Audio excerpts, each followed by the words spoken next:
Okay, Jai Hind everybody. I'm sure each one of us knows General Bhatia very well. He doesn't really need a formal introduction. But I must confess one very important thing to each one of you. When I took over and I conceived this Thursday lectures, so General Bhatia was the one who took the first lecture, and the kind of support he has been extending to CENJOWS and to the entire fraternity of the people who are working in the defense domain is unprecedented.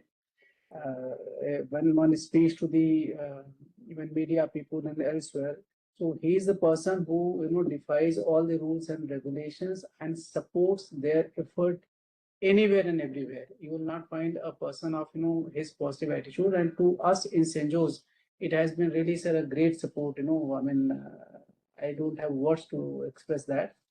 And today he'll be speaking to us on a very, very important subject on Doklam, Bhutan, and other issues. Though some bit of it has been known to us when these things got cleared up, but you'll be able to see the right perspective today. And after the lecture gets over, once we have the question and answer session, we will have the more of that coming from General Bhatia. Now over to Anshika for introducing the speaker and before we hear him. Thank you, sir. Lieutenant General Vinod Bhatia, Param Vishisht Seva Medal, Ati Vishisht Seva Medal, Sena Medal, retired, is a distinguished former Director General of Military Operations of the Indian Army. With over 4 decades of service and extensive experience in operational planning, national security, military diplomacy, and strategic affairs. A proud alumnus of the National Defense Academy, Defense Service Staff College, College of Defense Management, and National Defense College, he was commissioned into the Parachute Regiment in June 1974.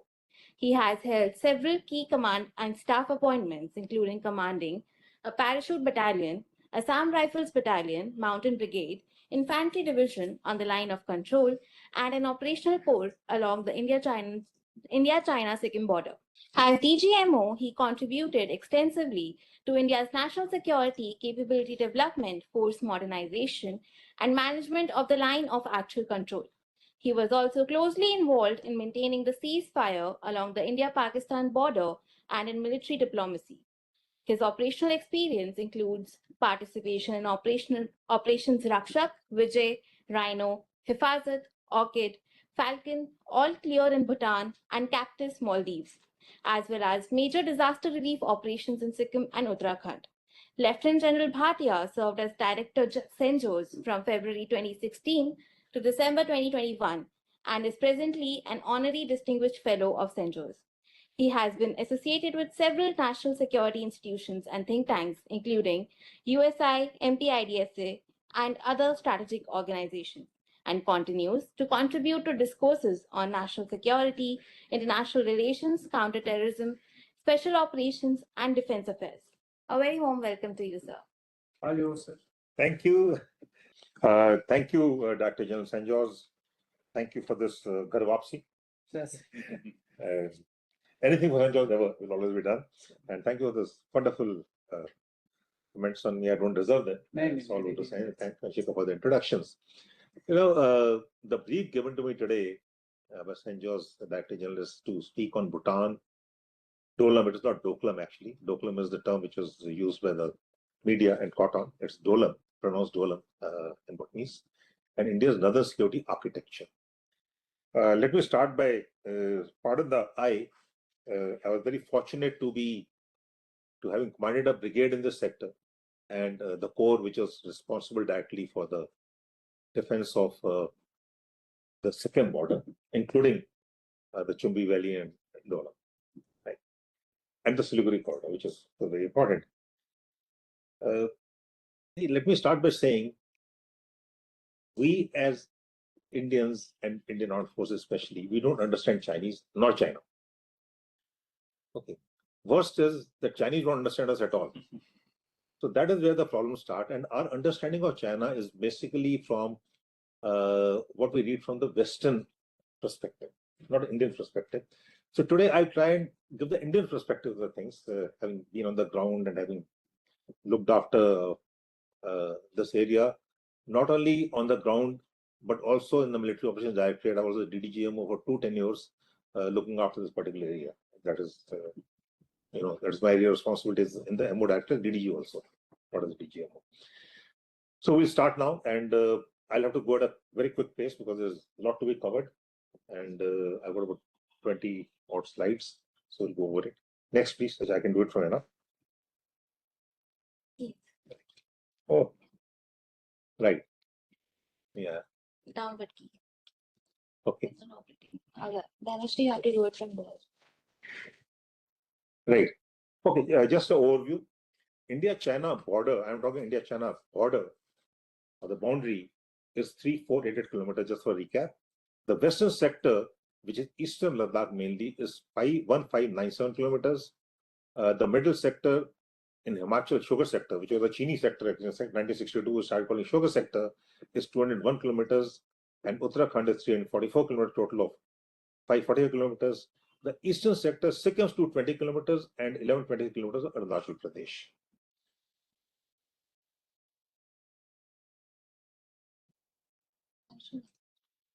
I think you'll have to help me out. Thank you. This is the general area where we have some sensitive areas. I'll give the overall view and then come down to this thing.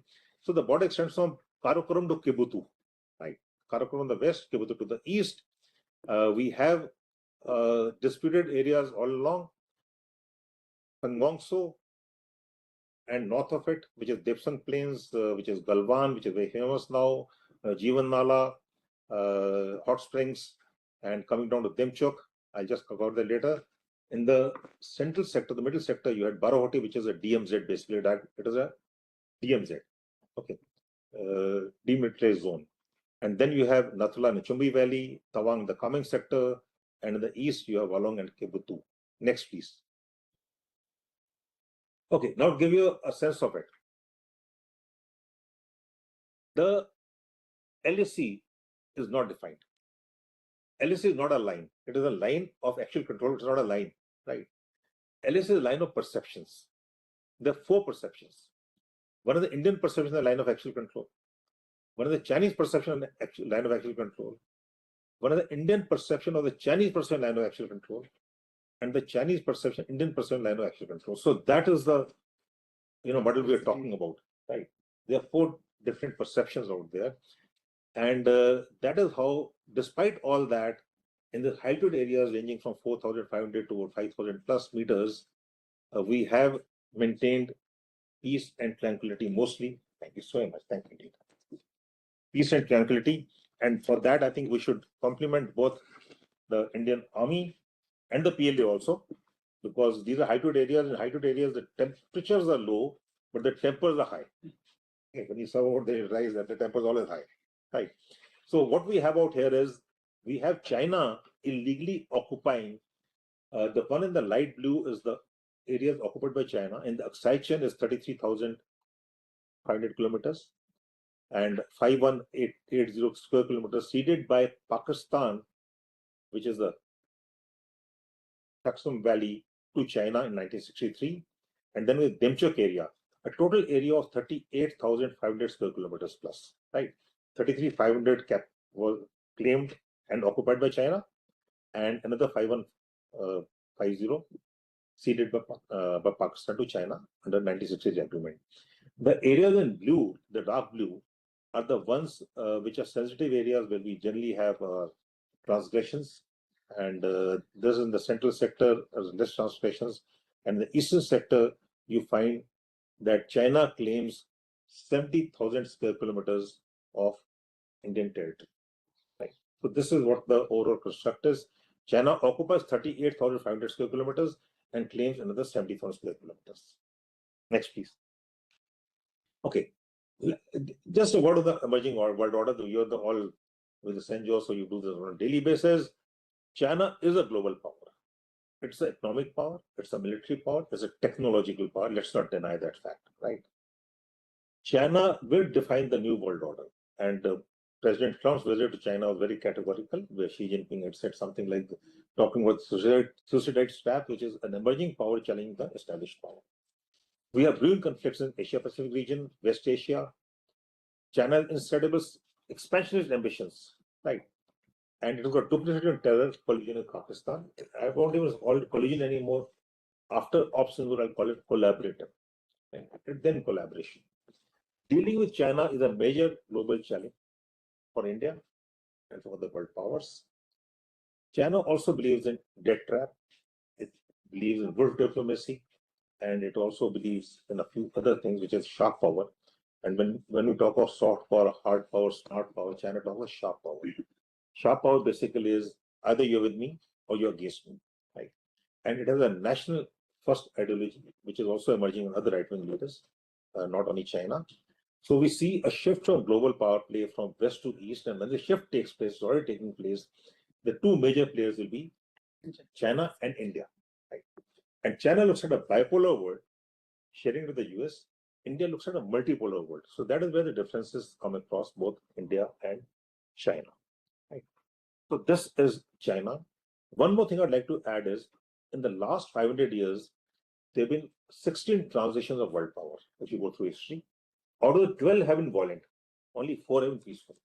And if the next transition, when it takes place, it will be on our borders.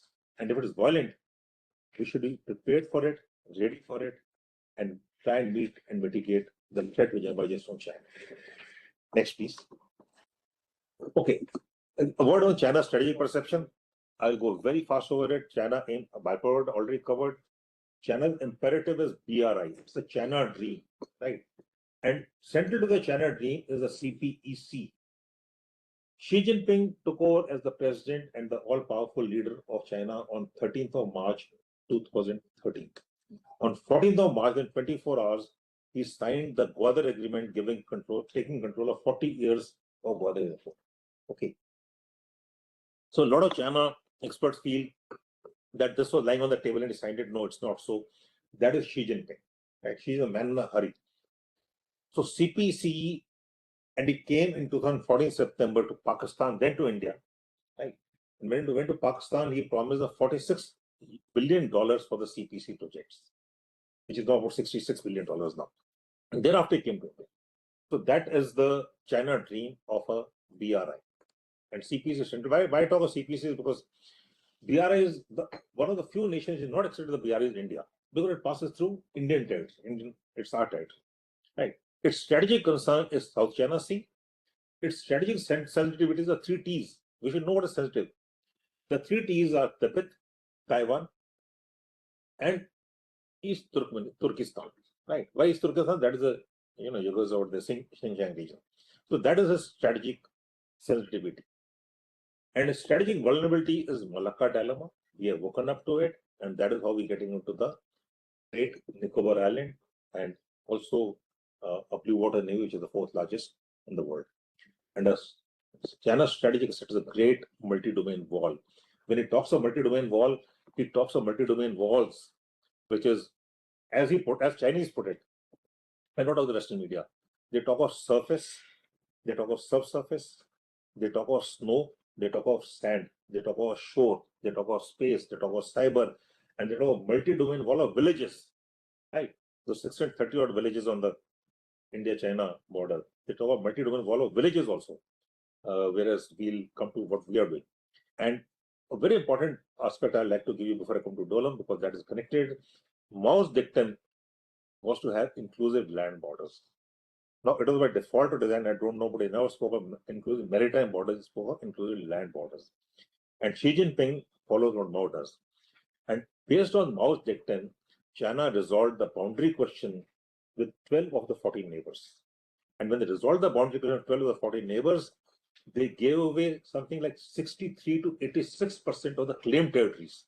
I'm not talking the strategic importance of the territories, okay? That is different. But I'm talking area-wise. We have done that study. That is what China has done. The only 2 borders not resolved are India and Bhutan, because they're connected. And that is where we come to it. So that is why I thought it was very important that I'll cover this. Let me also say one more thing. There's a general belief that China does not want to resolve the boundary question, right? It is a general belief. No, it is not so. That's my take. If you look at it, Xi Jinping, for the first time, met the Indian Prime Minister on the sidelines of the BRICS summit in Dublin on 28-29th of March 2013. 2 weeks after he had taken over as the president. And in that, they have a pull aside, and when they're speaking, normally the boundary question has always been, both sides always said it's a legacy issue, let's not, get involved in it. Our relationship is normal without the boundary question. But having said that, he changed that and he said, let us resolve the boundary question as early as possible. So there was a change, which went mostly unnoticed. It was reported in the Times of India also, which was not noticed by many. And thereafter, we find on 14th April, exactly a month after he took over, we had the first intrusion, major intrusion after Sumdrong-Chu in 86. That was in Devson place. It lasted 22 days and they had to go back. That's besides the question. So that is where I'm trying to give the reasoning behind what we'll be speaking of later. Next, please. The creeping dragon, I'll not cover this. We all know this. But China's strategy, and this is something which we have to understand, is claim, occupy, legalize, exploit, and then integrate. And that's what is done in Tibet, that's what done in Turkestan, and I call it Turkestan. And that is what I think is likely to do into areas which it already claims, and Aksai Chin included. Next, please. Okay. China's strategy with India. It's politically, because we have to understand the overall concept. If we don't, then we'll go wrong. Settle border disputes on favorable terms. Okay, with India, it's favorable terms. We always talk that 4 fingers in the knuckle. Assert regional supremacy and emergent world order. Contain, isolate India. India as a competitor. See India as a competitor. See US as a competitor. It sees Japan as a competitor, not others. Military aims or objectives. Capture significant claimed areas. Capture. Degrade Indian armed forces combat potential. Safeguard own vulnerable sensitivities, especially in Tibet and Malacca states. Next, please. Self-explanatory. Okay, I'll skip this. I'll come just, if we have the time, I'll come to the end, because this is, part of what China has done, what we generally call the string of pearls. Pakistan killed with a borrowed knife. Nepal, it's got 1 railway, 2 highways, 3 border posts. China and Nepal is India economic corridor. Sri Lanka, it's got the Hambantota port, it's invested in the Colombo port. Bangladesh, Chittagong port, now Teesta project, a drone factory which is coming up, Padma bridge, a railway line. So that is what is investing out there. We can't invest so much. In Myanmar, of course, Myanmar is under Chinese, a lot of Maldives, that's expanded the Maldives Halule airport. It's built a friendship bridge between Halule and Malé. 1 road, 1 bridge, 1 runway. Afghanistan, CPC is going to Afghanistan with Bhutan, which is very important. Undermine Bhutan as a strategic buffer. Bhutan is one friend of ours, all-weather friend, I would say. Like, Pakistan calls China calls Pakistan all-weather friend. And it is propagating a package deal. And we'll come to the package deal, right? Let me tell you, Bhutan is the only country which has acted against the terrorists. On 17th of December 2003, it launched attacks on the Indian insurgent camps which are located in South Bhutan, right, on their own. So that is the only country. Normally, no other country does that. They will push them out, but it launched a military Operation All Clear, in concert with Indian troops, so that part of it also. When we are manning the border, and they launched the operation so that they flushed them out, they came to our side, and that is how we could make, and they make sure that there are no Indian insurgent group camps in southern Bhutan anymore. Next, please. So China also propagates 6 wars. First war is unification of Taiwan, timeline given 2020-2026. We went to the second half 2026, it's not happened as yet. The second was capture of the Spratly Islands till 2030. The third war is very important. The third war is reconquest of Zangan. Zangan is, I think we pronounce Zangan only in Chinese. South Tibet, 2030-2040. The fourth war, reconquest of Senkaku. Fifth war is unification of Outer Mongolia. And sixth war is not, it is taking back lands lost to Russia. It is not capture. You see, there is a difference between unification, capture, reconquest, and taking back. So these are, Chinese are very good with words. Okay, they don't use words as most of us use. They are very specific about it. So that is how we understand China. Next, please. Okay, China's future wars, before I come to the main issue. The Chinese clearly anticipates the future of warfare will be unmanned, invisible, and silent. With our higher degree of intelligentization, PLA study expects that future autonomous combat involving unmanned systems as well as joint operations of unmanned and manned systems will have a dramatic impact on traditional operational modes. Future UAV swarming will involve intelligence in semi or fully autonomous systems. And technologically, I said it is already a superpower. China is a superpower. In many ways, it's the R&D, if you take in PPE terms, is almost near equal to US. So we should look at China's way of fighting future wars and how do we meet and mitigate that. I'll come to the Indian strategy later. Thank you. Next, please. Now, possible scenario of conflict. I really, other than border dispute, I don't see a scenario of conflict. Right. So we have a border dispute, and when I say that, what it did in 2020, I personally feel that was China's Himalayan blunder. Why I say that is, if China is to challenge the US for a bipolar world, it will need India. If not pro-China India, it will need at least a neutral India. Right? Without India, it cannot challenge the US. It cannot get involved in skirmishes across the border if it has to challenge the US. Because war comes at a cost, at a major cost.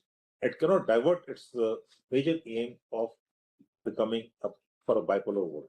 So, so what it did was the disputes in Dolam is not related to what happened in 2020 in the eastern sector. Why I say that is because its aim, what it had to achieve in eastern Ladakh, it was achieved in 1957-59. Right? It has already achieved that line, if you look at that line, more or less. A few kilometers here, that doesn't really matter very much. But what it actually claims is Arunachal Pradesh. So that is I think the Chinese way of diverting our attention and resources towards eastern Ladakh, while it focuses on its main aim of integrating and capturing Arunachal Pradesh, which it claims its own territory, South Tibet, right? It's called South Tibet. So that is where I think the border dispute comes in, and that is where today I must hats off to CENJOWS and the DG for giving this topic, because we don't talk about it all. We are so focused on eastern Ladakh that we don't talk of immediate threat which is emerging right out of Dolam, a third country threat where Bhutan, being our best of friend, can do very little to stop China from expanding towards the Jampheri Ridge and beyond to Siliguri corridor. Why come to Siliguri corridor? I'll come to that. Okay. So I'm not talking about regional politics. Geopolitics already well known. Economic development, you're all very intellectual people. So I'll not go over that. Next, please. Now, possible triggers for conflict. Now, triggers are important. There were drivers of conflict and there are triggers for conflict. There are differences between the two. The border issue remains a trigger of conflict. It can spiral. Galwan was capped. Galwan was very well capped both by PLA and Indian Army. Very well capped. It could have spiraled into a more than a skirmish. It could have gone to a conflict, gone to a war. But I don't think China wanted war, and we definitely don't want a war. So, and post Dalai Lama disturbance in Tibet, if they turn violent, there will be a problem out there. We're looking at may His Holiness live the longest, but there is a transition is going to take place soon, if not later. If not soon, then later. Economic interest. Now, first of all, economic bubble. We don't want to talk about it, economic downturn. Honestly, I put it out there just to, fire your imagination. $18 trillion, 3%. We talk about 3%, 18 trillion downturn. What are we? $4 trillion. What are we doing? 6%? Look at the difference. The differential is growing. Let's not get fooled by these figures. Okay. If you look at the differential of 3% to 18 trillion and 6% to 4 trillion, the differential is going year on year. So what are we talking about when you say, economic bubble, it will go down? China is not going anywhere. Everyone's talking about China going down for ages. It's not Russia. It's not Soviet Union. We should not factor that China is going down. If it goes down, very, very good. But more to start factoring that China is going to go down and stop preparing for it, we asking for trouble. Never ever underestimate your adversary, especially China. Prepare for it. Water, a major problem. It is constructing the largest dam right close to the Indian border. US, India, Japan tried assuming military overtones. It is not so right now, but China does not feel so. That is how Mr. Trump went back and rechristened the Indo-Pacific back to PECOM. It was PECOM earlier, right? So they went back. So that is an indicator we should be looking at the indicator. Political issues within China, I don't think so. We can talk about it, corruption and all that, but I don't see anything coming out of it. I recently visited China. It is worth visiting China. I've been there a number of times earlier, but this time I went as a civilian, totally all over, spent about 20 odd days. I'm not a China man. I don't study China. I don't read China, study China. I'm a China fan. A lot to learn from China, replicate in India. Their procedures, their processes, the way they think, it's worth learning.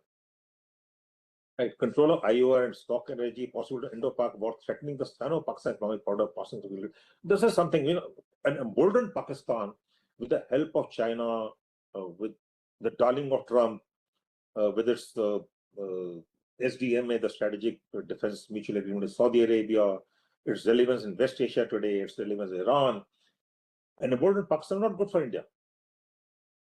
There's so many Chinese assets and interests in CPEC, it can trigger something, blame India, and it can spiral into something different. So we have to look at the worst case contingent. I'm saying it's going to happen. Pakistan got major problems, but then this is one way Pakistan get out of it, including POJ get trouble. So what was the CPC is threatened? No, I don't think it will be threatened. We were talking about since 1950. It's not been threatened ever. Next, please. Okay. So we talk about two-front war always. I talk about three-front war. Why is that three? Bangladesh. We see an emerging axis, which is China, Pakistan, Bangladesh. Just factor that in. Next, please. Okay. Now, another security architecture, just a brief slide. This is what it is. We have, I suppose, adequate combat power deployed on the Indo-China front. I'm talking combat power, not talking logistics power. Right? It's combat power talking about. Combat support stuff talking about. But logistics is a question because why? If you look at this map, India has got fractured terrain sectors. As military men will understand what fractured terrain sector means, that each sector is isolated and not complementing another sector. Thus, we lose flexibility. We need more reserves, both in our combat forces and logistics. Each sector, if you take Eastern Ladakh, even Eastern Ladakh is divided.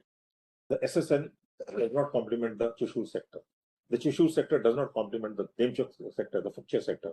Similarly, Sikkim does not complement, within Sikkim also, North Sikkim, Northeast Sikkim different. In Arunachal, you have the 5 valleys, each different, you have to come back and go up. So that is what we're looking at. The northern security architecture, we need massive infrastructure, we need massive logistics, and I don't know where the money is going to come from. Right. However, we did raise the accretion force. It's not a mountain strike force. It is mountain strike force is a misnomer. It is accretion forces. It is 90,270 men sanctioned by the government of India on 17th of July 2013. And I must take some credit for it, other than the chief. Right. When it is difficult to get even one man out of the Ministry of Defense, we got 90,274 men sanctioned. And I recollect the then chief of the naval staff, Edmund Joshi, who was the lieutenant governor, telling me, Vinod, you know what you've done? I said, no, sir. He said, you added more than Navy to the army.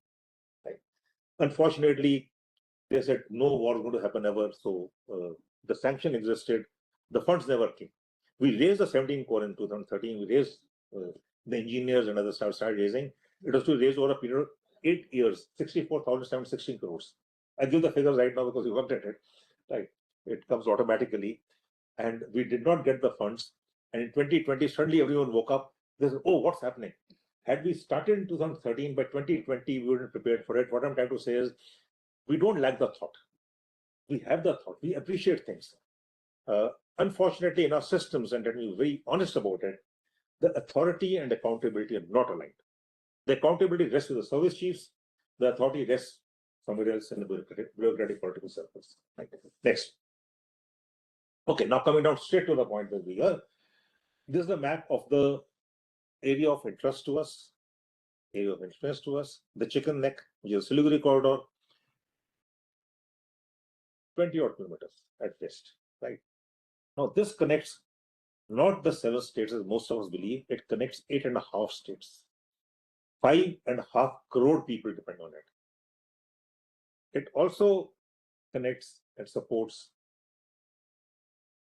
11 and 26 of the India-China border, 2 and 20 in Sikkim, that is 11, whatever you call it, 220 plus 1126. And across this also lies our Act East policy. Without that, we don't have an Act East policy, right? So this is the most, if you ask me, this is the costliest real estate in the country. It is not Nariman Point, it is not Newton's Delhi. This is the real estate, which is sensitive, which is strategic. It connects everything. Anything happening to this, we will lose the Northeast, right? And why is anything happening to this? I'll come to that again. Next slide, please. Another view of this Siliguri corridor to give you a greater picture. You see Bhutan now. You see the Chinese claim line. You see Sikkim rotating inwards. You see Chumbi Valley like a knife cutting into Dolam. It is very narrow. Then you see Bangladesh on one side. You see Nepal on the other side. And you see, of course, West Bengal, right? So we have Siliguri corridor has got 4 neighbors.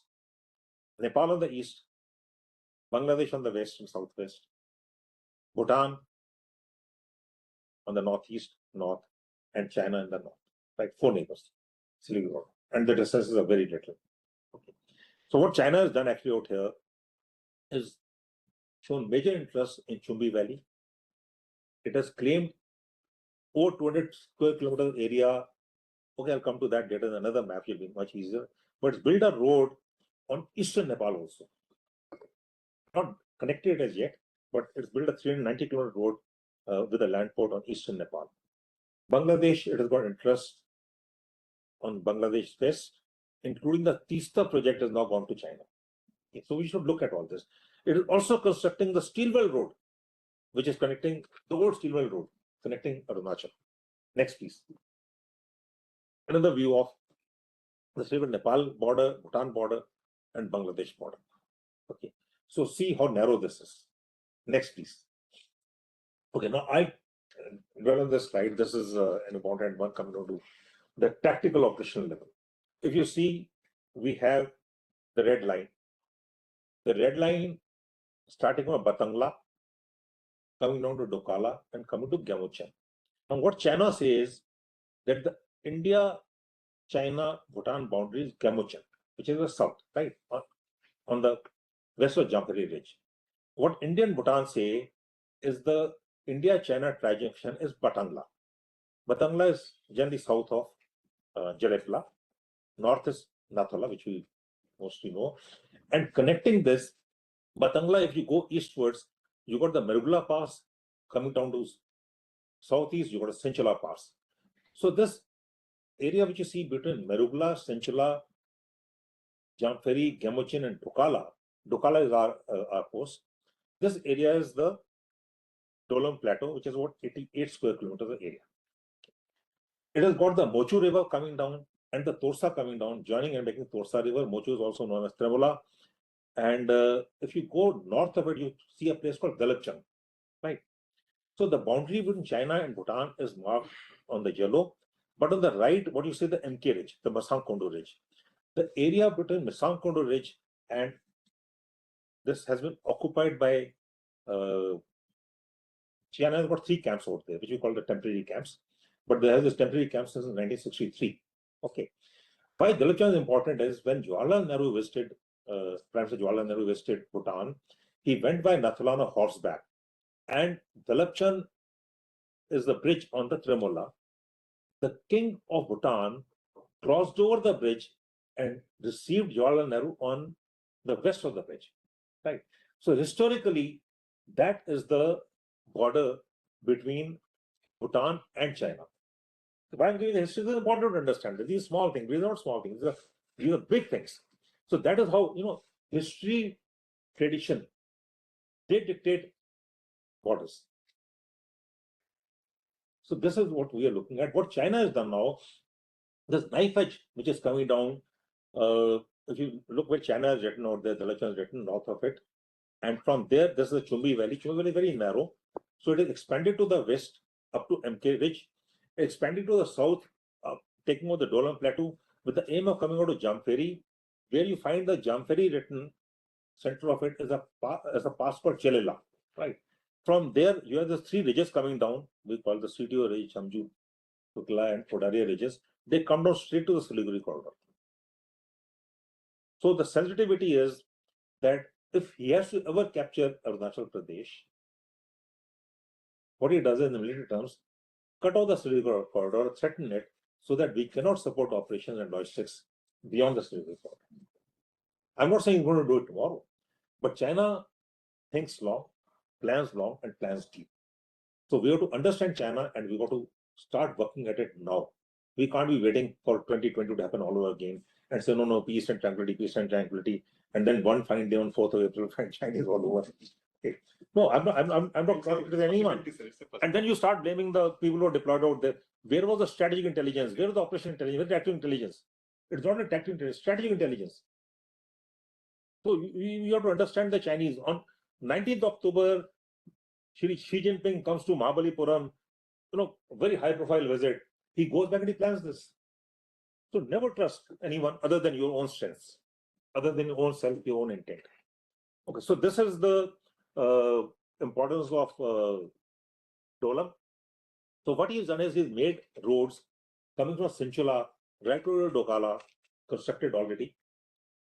You can actually spit on the road if you stand at Dokala. It comes up to Dokala. Okay. And then he started now progressing his road across the Torsa Nala. So we stopped it, but certain infrastructure, I believe, as per the imagery which has come up, is in the Dolam Plateau. And I'll come to the China-Bhutan relations next.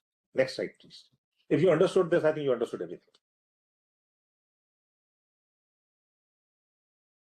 Okay, strategic signature of Dolam, 88 square kilometers, like I said, Bhutanese strategy across the India, Bhutan, China tri-junction.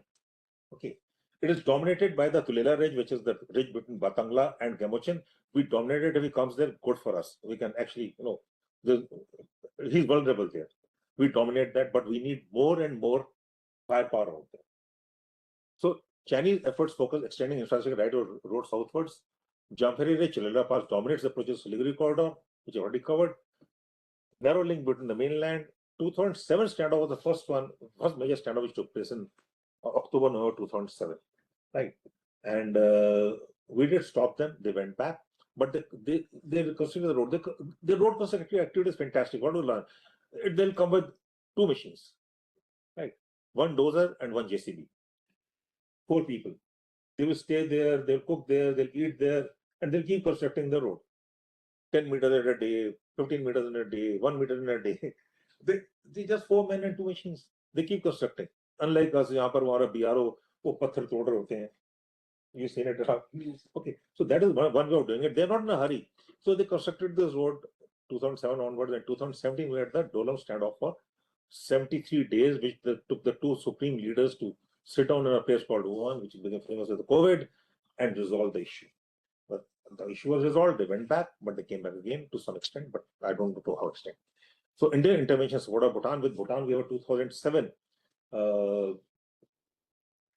India-Bhutan Friendship Treaty of Security, where it says very categorically that each one will look after the security interests of the other. So that is how in 2017, looking after security interests based on that treaty, we went into Dolam and stopped them. But let me also say that going back in 2004 July, the K4, they're K5 right now, the King 4 had visited Jampheri Ridge in July of 2004. Okay, and he found the difference between from Jampheri Ridge he walked across to our defenses in Dokala, and he found the difference between the two. We were very well prepared. Of course, Bhutan has got a different this thing, and Bhutan army is very, very good. Let me also tell that. But the preparations and all were not the same. So they started fortifying it, but the Chinese are Chinese. Infra development, settlement of villages in Western Bhutan, Chumbi Valley has already started that. There are villages which have come in Chumbi Valley, but Chumbi Valley is very narrow. If he has to do something worthwhile, if we have the firepower out there, I don't think, given the Indian Armed Forces, we can stop him there. Let's be positive about it, let's be negative. Any change in the status quo in Dolam has strategic and security consequences beyond Bhutan, affecting India's northeast and active policy. Next, please. No, just go back a little, please. One. That's the important one. We'll not cover this now. Back. Okay, there's a China-Bhutan status of the boundary question. They're under a lot of pressure, and the disputed boundaries of 470 square kilometers. What China is saying a package deal. They will leave the east, they will leave the north. They just want the Chumbi Valley, expand the Chumbi Valley, the 260 kilometers and 88 kilometers of Dolan Plateau. They'll forego the central sector and the eastern sector. So the western sector is what is important to them, especially when you talk about Dharmana and Shakatu. Another sector they're willing to give away. Similarly, eastern sector also. The Chinese claims, but the new claim of Saktang Valley sanctuary come out. That we have to be aware of, because with that they can bypass our defenses and come to Tawang on the flank. Now, the key agreements are 1988 Guiding Principles, 1998 Agreement Peace and Tranquility, and 2021 is a three-step roadmap for boundary line settlement, which happened after 2020. So this 2021 agreement, based on that, the two sides have carried out technical, the technical details of the boundary. Because there are 5 things to a boundary resolution, 5 steps, right? Demilitarize, delimit, define, delineate, and demarcate. So they are in the stage of delimitation as yet. So boundary dispute remains unresolved despite 4 decades of negotiation between them. Bhutan does not have any diplomatic relations with China. So they're whatever they do it in India, between the Bhutanese ambassador in Delhi and the Chinese ambassador out here. Bhutan does not encourage tourism also, only high-end tourism. It's very costly. So I think $20, $25 a day, other than India. So that is what we're looking at. Bhutan, territorial settlement, and Dolan Plateau that actually dominates and settles the Siliguri Corridor. Next, please. Okay, I'm running out of time. We'll skip this. I already covered this in that last slide. Most of it is covered. There's another view of it actually, but we have covered this in detail. So what are the implications of India and the way ahead? Okay, potential outcome. There is a China-Bhutan settlement. If that happens, we'll have to rethink our military strategy. Sector-wise territorial adjustment may take place. A package deal may come about. Economic prolonged next and incremental Chinese pressure on Bhutan. How long Bhutan can hold on as a part of this thing. Implications security of legal corridor. So we have to start looking at alternatives. We're already looking at it. We're looking at a tunnel which is going under. We're looking at we were looking at third country options through Bangladesh, but I think Bangladesh is no-go right now, given the present diplomatic relations. We've got to look at balance of power in the Eastern Himalayas. We've got to look at Chinese military and dual infrastructure expansion. They got 4.5 lakh tons of logistics right in southern Tibet. No, not southern Tibet, not south of Tibet, rather. So that is what they want. Then Indian approach, sustain close strategic dialogue with Bhutan. We should continue with Bhutan. We should reduce our footprints in Thimphu. Imkrat is there, but we reduce our footprints. Enhance border infrastructure and surveillance. We've been talking about it. Expand defense copying, capacity building. We have to build that. Most of the Bhutanese officers are trained in India. We train the Bhutanese army. The training team is there. We support them, and there's a lot of linkages. Bhutan army is very good. You go and see their tactics. It is better than ours in many ways. Okay, the leadership is good, and they are very good at it. But the China-Bhutan boundary issue is not merely a bilateral. It is a strategic concern for both India and Bhutan. Next, please. India versus China. China's strategy, economic invasion. It will control the economy of host country. That is Chinese strategy. Economic version to terrorism. Debt trap diplomacy. Of course, India doesn't come under that, but neighborhood does. Control natural resources, especially rare earth materials. It is there with them. Flood market cheap goods. They're flooding cheap goods. If I want to buy something, I retired long years ago, so I had to change my घर के सामान. So I went to LG. I bought a LG fridge, LG television, and LG refrigerator. What do you call it? And some LG dishwasher. And when I was very happy, LG. जब घर आया, सब में लिखा था made in China. Okay. No, I'm giving you what is actually happening. It is all made in China. So if we have to live with China, let us live with China. So what? Okay. So continue India's string of pearls. We have a string of diamonds. We got a more effective. I don't know how we make it more effective. It's good to it's very good. We started giving BrahMos to Indonesia. BrahMos to Vietnam has been going on since I was in service. That time also we went and told Vietnam you can take it, but we did not give it.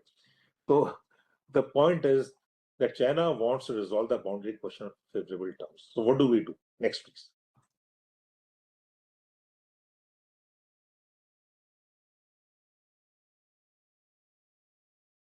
Okay, we've already covered most of it. Resolves boundary questions. Xi Jinping, March 2013, BRI perceived proximity to the US. He doesn't like our proximity to the US. We're also looking at the US to give us intelligence. But I am a soldier. What comes to me from my own sources good, what comes from other sources, I'll take it with a pinch of salt. Because in a India-China conflict, the only one who gains is US. Not China, not India. No one else. Only US will gain in an India-China conflict. It gains both because the two, and that's what, the undersecretary or whoever said in the Rasayan dialogue, we will not do the same mistake for India's rise as we did China's rise. So it is not that I'm saying. He said it already in a public forum standing in New Delhi in a Rasayan dialogue. So what are we waiting for? So take it, but take it with a pinch of salt. Now, uranium is a very interesting one. I found it somewhere. Mao went on a 2-month train journey to Russia in 1950. Okay, 49 is there. Okay. And there he was told nuclear is the next one, and uranium is there in Oxygen. So go and take over Oxygen. That is how it came to Oxygen. And the second thing is water, which was ultra pure water, which is available in Oxygen. So these two things are there. And so what do we need to do? Review and reset China policy. But a China's policy should not be anti-China. It should be pro-India. We make the same mistakes, out of उसको बताएंगे, उसको दिखाएंगे, पाकिस्तान को channel ले आएंगे, पाकिस्तान को बीटते हैं, China को बीट देंगे, नहीं, ऐसा नहीं है. Our China policy has to be very clear. It has to be pro-India. It's not to anti-China. And how do we benefit? We have to see. And our operation philosophy is categorical. We have practiced it successfully, which is no blinking, no blink question. Okay. Other than Galwan, which went off, for whatever reasons went off, we have always maintained other than Galwan, the last shot in anger, which was fired along the line of actual control, was on 25th October 1975. Even in Galwan, there's no shot fired. No, sure. Okay. We have to understand that. It's not easy. Don't take Galwan as, of course, China did a mistake because now the youth, which is about 60 million, are totally anti-China. Right? So this is what our philosophy. Next, please. So India's China strategy, meet and meet China aggressive behavior, 4D strategy. What is a 4D strategy? I've spoken about a number of times in a number of forums. Defend the line of actual control. Without that, nothing else matters. Because that is where the pressures come onto us. Political pressure. It's a political warfare. Okay, if something happens on LAC, questions asked in the political system. So he's very smart. Dominate the oceans, the sea lines of communication and choke points. The 8 choke points, we need to dominate that. Fortunately, now we're spending about 83,000 crores on the Great New project. Hopefully, we do it right. Hopefully, do it well. And that will be very good because the straits are the flavor of the day. You control the straits, you control everything. Let a China aggressive here bind to balance. We can't do it alone. Bind to balance with like-minded nations where we have convergence and congress of national interest, Japan, Australia, Southeast Asia, Philippines, Vietnam, Indonesia. So these are, bind to balance with them. And deny space and neighborhood. I showed you in the first chart.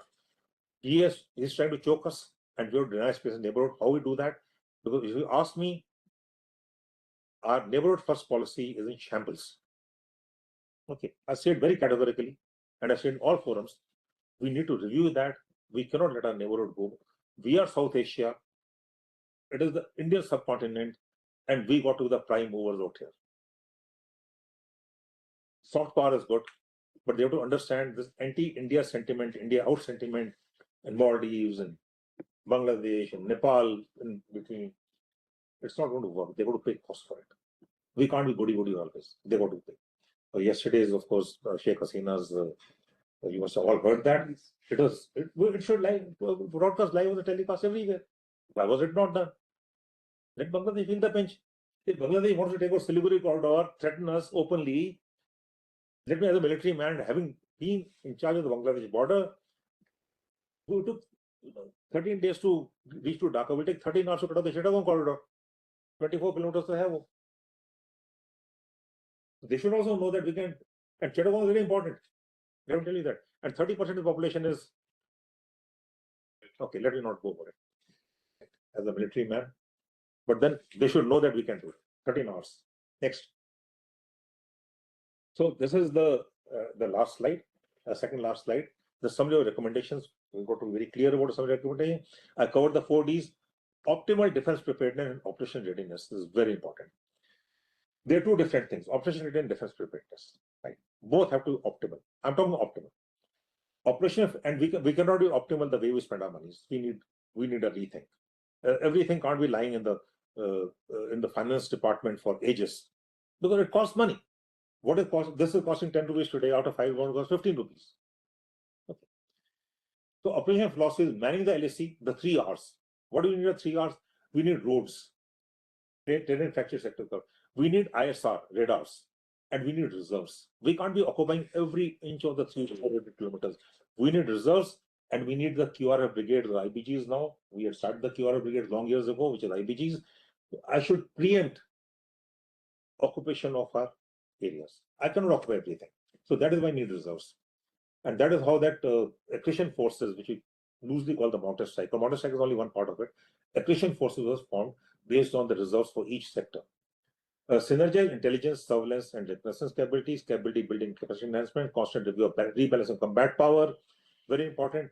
Additional force required to Siliguri and Dokala Ridge.